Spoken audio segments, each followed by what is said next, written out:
মুখের নেকাবটা টেনে হিচড়ে খুলে দেওয়ার চেষ্টা করলো। এর জন্য আমরা ধিক্কার জানাই। লাইসেন্স প্রাপ্ত ভ্যালকাটা তারকাটা কমিটির মুখপাত্র হলো নীতিশ কুমার নাইডু।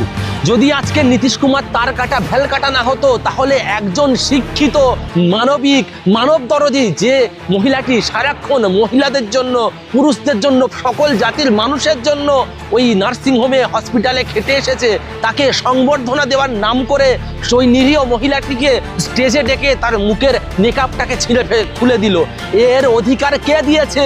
আমি নীতিশ কুমারেরকে ধিক্কার জানাই। একটা রাজ্যের মুখ্যমন্ত্রী হয়ে কি করে সেই রাজ্যের মুসলিম সমাজের একজন ডাক্তারকে সম্মান দেওয়ার নাম করে তাকে অপমান করলো, তার ইজ্জত আবরুর ওপর হাত তুললো।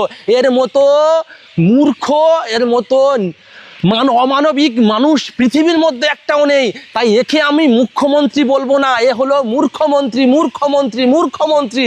আজকের একটা জাতির মহিলা, সে যখন গেল সম্মানের সঙ্গে, সে পর্দানসী না, সে পর্দা করে, সে তার ধর্মকে মেনে চলে, সে তার ধর্মকে মেনে আজকের যখন স্টেজে সে তার প্রাপ্য পুরস্কার আনতে গেল, তখন পুরস্কার দেওয়ার নাম করে তার মুখের নেকাবটা টেনে হিচড়ে খুলে দিল ওই মুখ্যমন্ত্রী।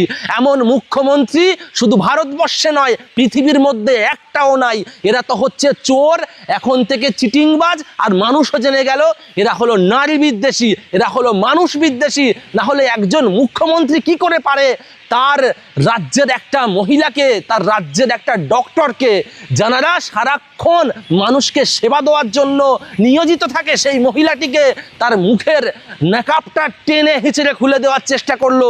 এর জন্য আমরা ধিক্কার জানাই।